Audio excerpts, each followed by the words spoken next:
Entre 27 février et 6 mars 1943, cri d'amour dans la Rosenstraße. Le 27 février 1943, les nazis raflent à Berlin les derniers juifs de la ville. Il s'agit pour la plupart d'hommes mariés à des femmes dites aryennes. Plusieurs centaines attendent dans un bâtiment de la Rosenstraße d'être déportés dans un camp d'extermination. Les malheureux sont conduits dans 5 centres de détention au cœur de Berlin. L'un d'eux est situé au 2 à 4, Rosenstraße, rue des Roses. Le soir, des épouses constatant l'absence de leur mari se rendent devant le centre de détention.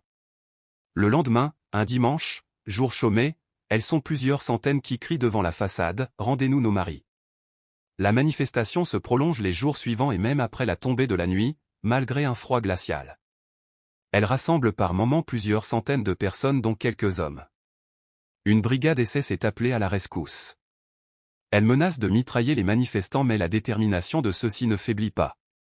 Enfin, au bout d'une semaine, Goebbels, de guerre lasse, se résigne à suspendre la rafle des Michoans, se marier à des non-juifs. À partir du 6 mars, les détenus du 2 à 4, Rosenstraße sont autorisés à rejoindre leur famille.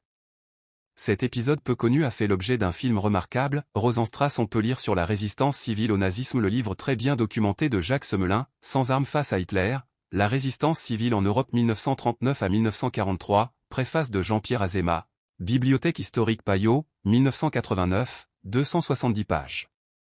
De ce livre est tiré le récit ci-dessus.